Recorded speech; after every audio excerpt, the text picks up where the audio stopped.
சினிமாவில் ஒளிப்பதிவாளராக அறிமுகமாகி 96, மெய்யழகன் என உணர்வு பூர்வமான படங்கள் மூலம் நம்மை கவர்ந்தவர் பிரேம்குமார்.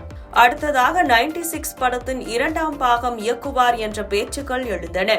இன்னொரு புறம் வேல்ஸ் நிறுவனத்தில் விக்ரம் நடிக்கும் படத்தை இயக்குகிறார் என அறிவிப்பு வெளியானது. தற்போது சமீபத்திய பேட்டி ஒன்றில் தனது அடுத்த படம் ஃபகத் ஃபாசில் நடிப்பில் உருவாகிறது என கூறியுள்ளார் பிரேம்குமார். அதில் அடுத்ததாக 2-3 கதைகள் எழுதி கொண்டிருக்கிறேன். அதில் விக்ரமுடன் இணையும் படத்தின் கதை எழுத வேண்டும். அதற்கு ஒரு 4 மாதம் தேவைப்படும். இப்போது எழுதும் கதை ஜானராக பார்த்தால் என் படங்களில் இருந்து முற்றிலும் மாறுபட்ட படம். ஆனால் ஒற்றுமை என்னவென்றால் உணர்வு ரீதியாக உங்கள் மனதை தொடும் விஷயம் இதிலும் இருக்கும்.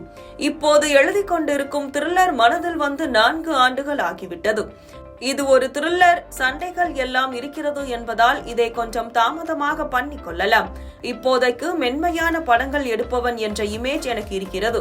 அதை உடனே மாற்ற வேண்டாம் என உடன் இருப்பவர்களே கூறினார்கள். ஆனால் எனக்கு அதைத்தான் உடனடியாக மாற்ற வேண்டும் என தோன்றியது. மேலும் ஃபகத் சாருக்கு இந்த கதை மிகவும் பிடித்து விட்டது. கதையை ஒரு 45 நிமிடங்கள் தான் கூறினேன். சொல்லும் போதே அவர் முக பாவங்கள் மாறுவதை என்னால் உணர முடிந்தது. அது எனக்கு நல்ல உற்சாகத்தை கொடுத்தது.